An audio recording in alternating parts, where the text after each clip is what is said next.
Good morning, dear students. How are you? Today we are talking to chapter number 16. Then हम लोग यहाँ पर बात कर रहे थे कि some great rulers of India, कुछ महान जो है राजाओं के बारे में बात कर रहे थे। इसमें हम लोग बात कर रहे थे कि जैसे हम लोगों ने यहाँ पर देखा कि काबुल के एक राजा जो थे उन्होंने हमारे भारत देश में एंटर किया, जिसका नाम था बाबर।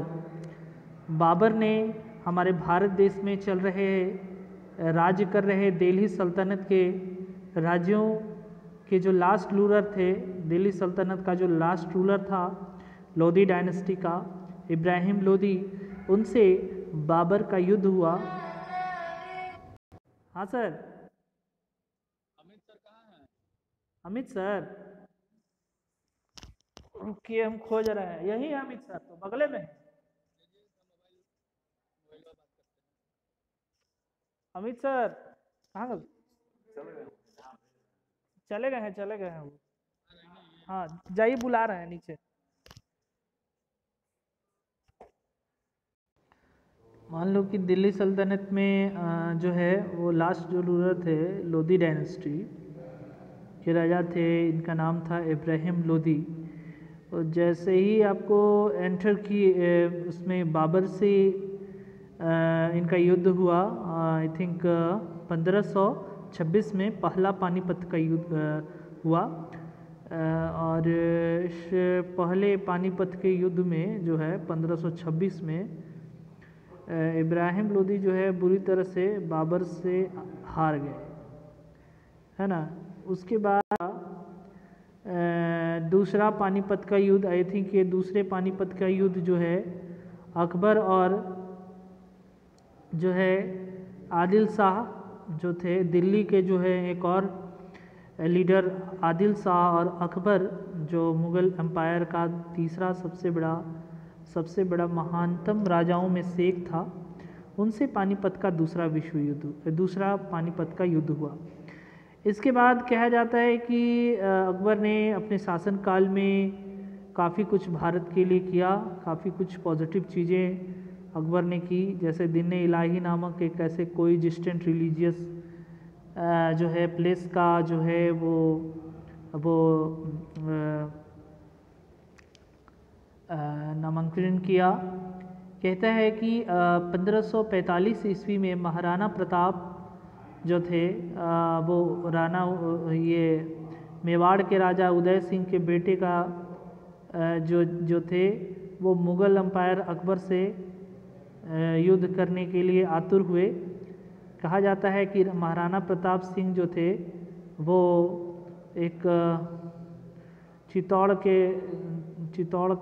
जो उनका राजधानी था वहाँ के वो राजा बने 1572 में। और इसके बाद उन्होंने ये दृढ़ निश्चय लिया कि जितने मुग़लों के द्वारा हड़पे गए लैंड एरियाज़ थे, उनके पिता के बनाए हुए जितने लैंड एरियाज़ थे जिनको मुग़लों ने हड़प लिया था, उसको फिर से जो है प्राप्त करने के लिए उन्होंने अकबर से फाइट किया। और यह युद्ध हल्दी घाटी का युद्ध कहलाया। बच्चों, हल्दी घाटी का जो युद्ध है वो जो है वो दिखाता है कि महाराणा प्रताप किस प्रकार जो है परेशानियों से जूझते हुए हल्दी घाटी के 1576 के युद्ध में अकबर से भिड़े मेवाड़ में। और दोनों लीडरों में जब लड़ाई हुई तो बाद में महाराणा प्रताप जो है वो अपने कुछ बचे हुए सोल्जर्स को ले करके वो पहाड़ों के पीछे, चोटियों के पीछे छिप गए। महाराणा प्रताप सरेंडर नहीं करना चाहते थे। He continue to fight the Mughals. वो चाहते थे कि लगातार मुग़लों से युद्ध करके अपने आप को योग्य साबित करे और फिर से अपने राज्य को पर शासन करे। लेकिन उनका जो मंशा था, उनका जो कामना था, उनका जो विश था वो पूरा नहीं हो पाया और अपने राज्य को पुनः कनकड न कर पाते हुए उनकी मृत्यु 1597 में हो गई। महाराणा प्रताप का जो घोड़ा था जिसका नाम था चेतक, वह महाराणा प्रताप की कई कहानियों को उजागर करता है। कहा जाता है कि महाराणा प्रताप का घोड़ा जो था चेतक, वह भले ही अपने घायल हो जाए लेकिन अपने राजा, अपने भगवान महाराणा प्रताप को कभी भी घायल होने नहीं देता था। महाराणा प्रताप के जीवन को वह मैनेज करके उनको बचाता था और वह मानो हवा की तरह उछल करके और शत्रुओं पर वार करता था। कहा जाता था कि जो है वो जिस प्रकार महाराणा प्रताप को हम लोग याद करते हैं आज भी, उनके महान बहादुरी, उनके दृढ़ निश्चय, उनकी जो है अपने ग्रेट हार्डशिप के कारण वो उन्हें याद किए जाते हैं। क्लियर?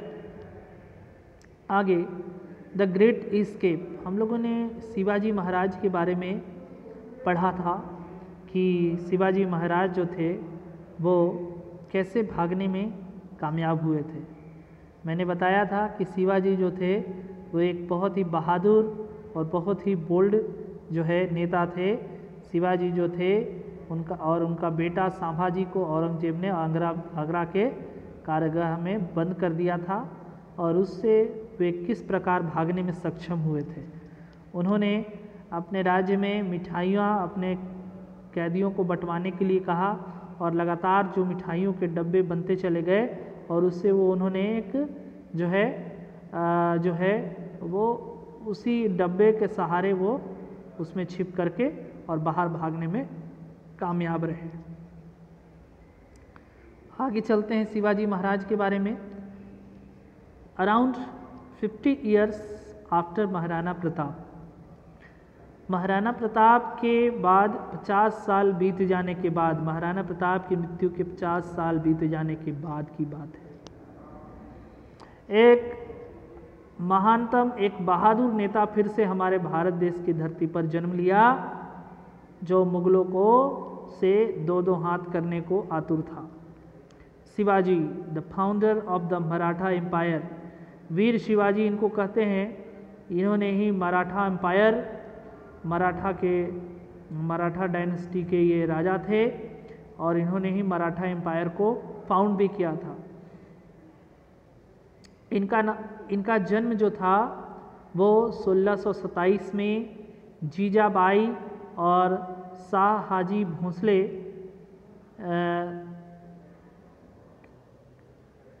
के नेतृत्व में हुआ था। He was brought up near Pune in Maharashtra. इनको उठाया गया था पुणे, महाराष्ट्र के पुणे में से। He was trained from a young age in horse riding and warfare. वे शुरू से ही जो थे वो यंग एज, बहुत ही बहादुर जो थे, वो सिपाही बनने के लिए वो घोड़सवारी करते थे और युद्ध अभ्यास करते थे। तरह तरह के औजारों को वो प्रैक्टिस करते थे, चलाने का प्रैक्टिस करते थे। Shivaji was greatly influenced by his teacher Guru Ramdas, who taught Shivaji the importance of Swaraj or freedom for the Maratha people. Shivaji जो थे वो एक गुरु रामदास उनके जो शिक्षक थे, हाँ, वो हमेशा कहते थे शिवाजी को कि फ्रीडम, स्वराज या आज़ादी मराठा के लोगों को चाहिए। ठीक है, और गुरु रामदास यही कहा करते थे कि हमारे लोगों को, हमारे डायनेस्टी के में जो है मुगलों से हमें आज़ादी चाहिए और यही उनका महत्व था। It made Shivaji determined to free his country from the Mughals, और यही सब बातें जो है गुरु रामदास की उनके दिमाग में खटकती थी और वह एक दृढ़ निश्चयी बालक बन करके अपने देश को मुगलों के चंगुल से छुड़ाना चाहते थे। Shivaji along with his band of faithful followers started conquering places from a very young age।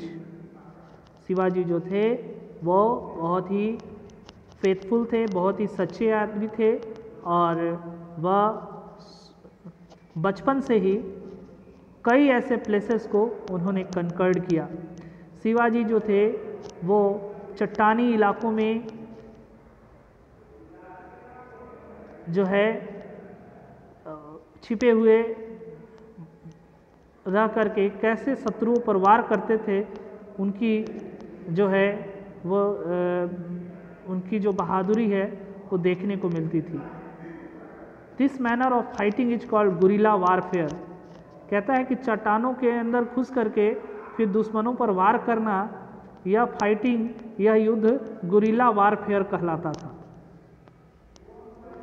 इस गुरिल्ला वारफेयर के द्वारा इनके जो सेना होती थी, इनकी जो सेनाओं की टुकड़ी होती थी, वो इधर उधर शत्रुओं को देख करके अचानक से गायब हो जाते थे, छिप जाते थे और अचानक से अपने शत्रुओं पर हमला कर देते थे एक ग्रेट स्पीड पे। The strong armies of several local ruler were defeated in this way. और कई ऐसे तरीके से गुरिल्ला वारफेयर से उन्होंने कई ऐसे युद्धों को जीता था और आज भी गुरिल्ला वारफेयर जो है वो याद किया जाता है वीर जो है शिवाजी के क्वालिटी के कारण, उनका ट्रेनिंग के कारण, उनके बनाए गए सेनाओं के ट्रेनिंग्स के कारण। कहता है कि आगे है शिवाजी महाराज जो थे वो 1627 में उनका जन्म हुआ था। Alarm at Shivaji rising power, Aurangzeb the Mughal emperor at that time used many different methods to capture him. Shivaji के बढ़ते हुए ताकत के कारण औरंगजेब जो मुगलों के जो राजा थे वो अलग अलग मेथड से जो है वो औरंगजेब को कैप्चर करना चाहते थे। औरंगजेब जो थे मुगल शासनकाल में वो अलग अलग मेथड से चाहते थे कि शिवाजी को किसी भी तरीके से कैप्चर किया जाए, बट शिवाजी जो है भागने में सक्षम होते थे। ये एक हम लोग देख भी लिए हैं कि किस तरह से जो है वो शिवाजी जो है एक जेल से भागे थे। यहाँ पर इसका हम लोग विवरण भी पढ़ लिए हैं। यह एक फोटोग्राफ्स दिया हुआ है महाराज शिवाजी का, इसको भी हम लोग थोड़ा ध्यान देंगे। आप लोगों को बच्चों मैं एक बात बता दूं कि आप लोगों का जो सिलेबस चल रहा है एसएसटी का, वह चैप्टर 1 से चैप्टर 16 तक हो गया है। चूँकि सीबीएसई बोर्ड में कुछ चैप्टर्स को रिड्यूस करने की बात कही गई थी, तो मैंने आपका जो आखिरी का जो 2 चैप्टर है उसको क्लास 4 और 5 दोनों में रिड्यूस करवा चुका हूँ। यानी आपका जो सिलेबस में चैप्टर आएगा वो 1 से 16 तक ही रहेगा। यानी ये आपका आखिरी चैप्टर है, इसके बाद आपका जो सिलेबस है वो कंप्लीट हो जाएगा। यानी 1 से 16 तक में आपको रिवीजन करते रहना है और इसी से आपका एग्ज़ाम में आएगा। यानी कि 17 और 18 जो चैप्टर है उसको मैं रिड्यूस कर रहा हूँ और 1 से 16 चैप्टर तक है ना, 1 से 16 चैप्टर तक आपका सोशल स्टडी में सिलेबस तैयार हो जाएगा। और आपका जीके का जो सब्जेक्ट है उसमें चूँकि पेज नंबर्स चल रहे हैं, तो आपको जो जो पेज नंबर्स अभी तक मैं करवाया हूँ है ना, जो भी पेज नंबर उसको फिर से रिवाइज करवा दूंगा, फिर से उसको स्टार्ट करवाना है ना, धीरे धीरे कर करके उसको कंप्लीट करवाऊंगा। तो अभी जो है आपको ये जो डिस्कशन हुआ चैप्टर नंबर 16 का, तो औरंगजेब वाला जो शिवाजी का जो सेकंड पैराग्राफ है इसको मैं फिर से करवाऊंगा। ठीक है, ये वाला जो पैराग्राफ है इसको अगले दिन फिर से अच्छे से इसको डिस्कस कराऊंगा। तब तक के लिए Thank you, and your marvelous day is going on. Thank you and have a nice day. Bye bye.